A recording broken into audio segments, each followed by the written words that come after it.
Assalamu alaikum wa rahmatullahi wa barakatuh, mes chers frères et sœurs. Aujourd'hui, Inch'Allah, on continue la série donc sur les 25 clés d'une vie heureuse. La dernière fois, nous avions vu les 2 premières clés.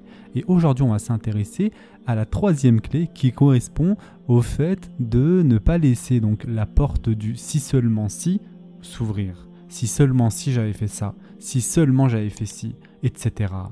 Car le prophète sallallahu alayhi wa sallam a dit « Recherche ce qui t'est bénéfique, demande l'aide d'Allah et ne te sens pas impuissant. Et si quelque chose t'atteint, ne dis pas « si seulement j'avais fait ceci ou cela », mais dis « Allah a décrété et il fait ce qu'il veut ». Car le « si » ouvre la porte aux œuvres de Shaitan. Et ce hadith a été rapporté par Ibn Majah.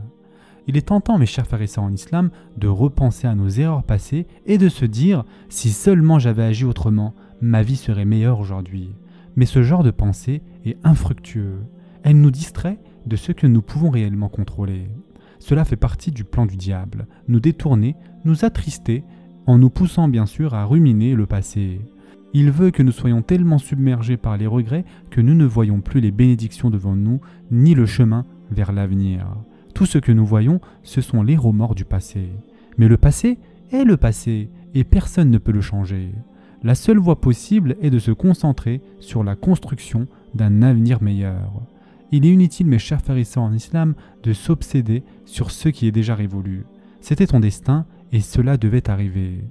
Au lieu de cela, apprenons de nos erreurs, grandissons à travers elles, et surtout, concentrons-nous sur le présent et l'avenir. Les leçons du passé doivent nous pousser justement à progresser et à nous inspirer à devenir une meilleure personne pour la suite. Le passé ne peut être modifié, mais nous pouvons bâtir dessus quelque chose de nouveau. Pour cette raison, ne nous attardons pas sur le si seulement si, mais concentrons-nous plutôt sur « et maintenant », car l'avenir ne nous a pas encore été dévoilé. Abordons-le donc avec optimisme, enthousiasme et une confiance ferme dans le plan d'Allah Azza wa Jal. Si nous faisons cela, nous verrons que nous retrouverons le goût à la vie. Une vision optimiste de l'avenir vaut bien mieux qu'une obsession triste du passé.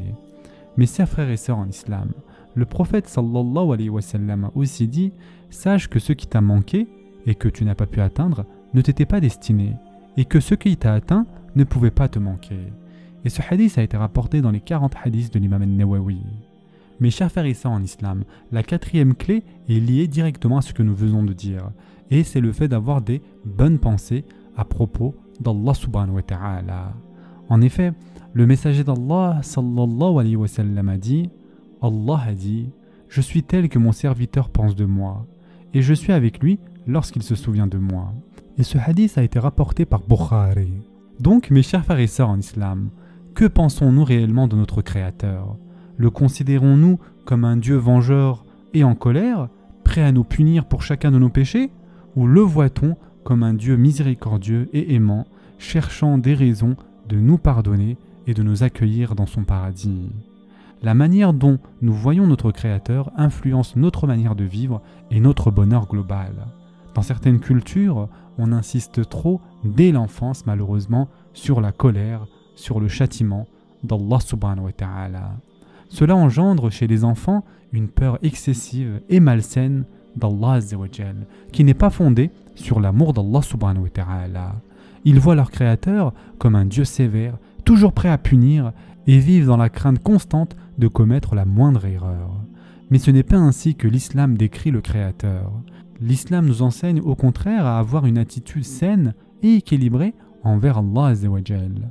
Notre relation avec lui doit être fondée sur l'amour d'Allah Azza wa Jal. Nous devons connaître ses beaux noms et attributs et reconnaître ses bienfaits dans nos vies. Cela doit nous amener à aimer profondément notre Créateur. Et quand nous aimons Allah Azza wa Jal, nous voulons naturellement nous soumettre à lui et lui obéir. Réfléchissons, mes chers frères et sœurs en islam, à certains de ses attributs. Allah Azza wa Jal est parfait, mes chers frères et sœurs. Sa perfection dépasse notre imagination. Il est le tout miséricordieux, Ar-Rahman, le parfaitement compatissant, Ar-Rahim, le très aimant, Al-Wadoud, le grand pardonneur, Al-Ghafour, celui qui accueille le repentir, At-Tawwab, et tant d'autres, mes chers frères et sœurs. Sur cette base d'amour, il faut construire un équilibre entre l'espoir et la crainte. Par amour pour Allah Azza wa Jal, nous espérons sa miséricorde quand nous commettons une erreur et nous ne désespérons jamais de son pardon, car il est le plus miséricordieux des plus miséricordieux, le plus pardonneur.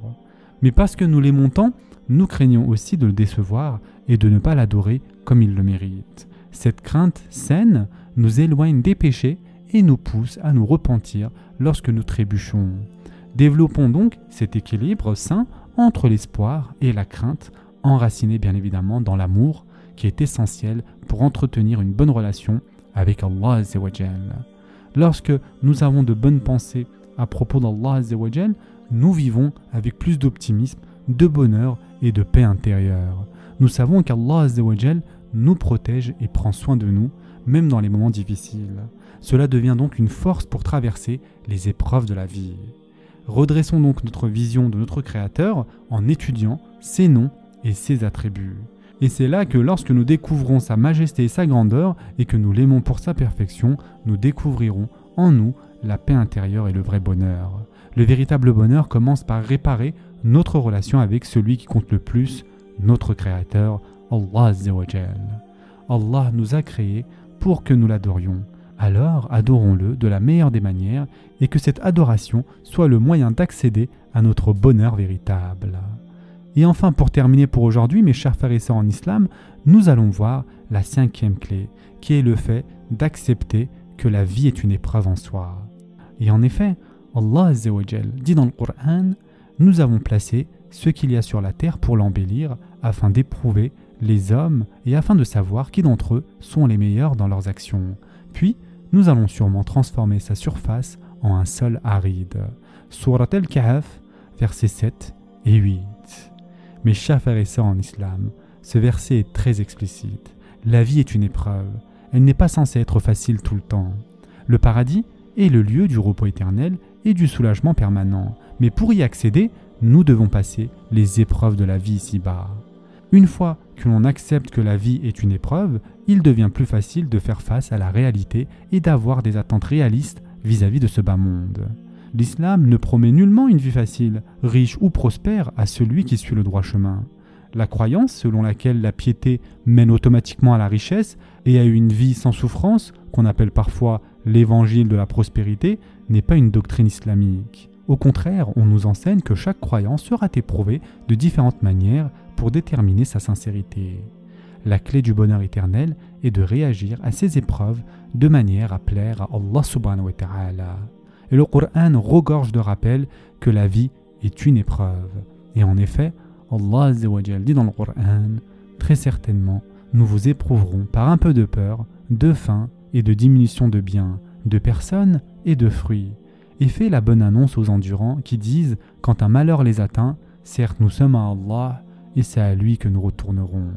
Surat Al-Baqarah, versets 155 et 156. Allah subhanahu wa ta'ala dit aussi, est-ce que les gens pensent qu'on les laissera dire « nous croyons » sans les éprouver? Certes, nous avons éprouvé ceux qui ont vécu avant eux.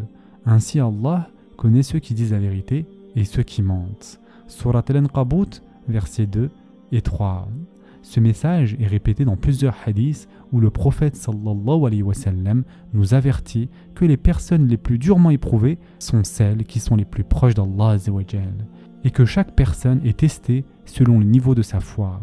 Et ce hadith a été rapporté par At-Tirmidhi.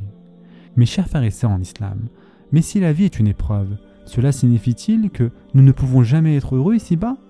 Le prophète Mohammed sallallahu alayhi wa sallam a été plus éprouvé que tout autre être humain, et pourtant il est resté une personne agréable, souriante et joyeuse. Malgré la perte de la plupart de ses proches, de ses enfants, l'exil, les calomnies et les combats contre son propre peuple, il n'est jamais devenu amer ou négatif. Il est notre modèle du vrai bonheur islamique. Il nous a enseigné que quelle que soit l'épreuve, nous pouvons trouver le bonheur et la paix intérieure à travers une relation forte avec notre Créateur. Lorsque nous acceptons le monde donc tel qu'il est, nous développons des attentes plus réalistes. Nous ne basons plus notre bonheur sur des possessions matérielles, la célébrité ou la richesse. Nous sommes satisfaits de ce que Allah Azza wa Jal nous accorde. Mes chers frères et sœurs en islam, nous arrivons à un point donc où nous sommes satisfaits de ce que Allah Azza wa Jal nous accorde. Et nous trouvons de la joie dans les choses simples de la vie. La vie est certes une épreuve, mais si nous acceptons notre destinée, nous pourrons réussir cette épreuve avec excellence et cela nous mènera à la vraie félicité. Inch'Allah. Ce sera tout pour aujourd'hui. En attendant, prenez soin de vous mes chers frères et sœurs et à très prochainement. Inch'Allah.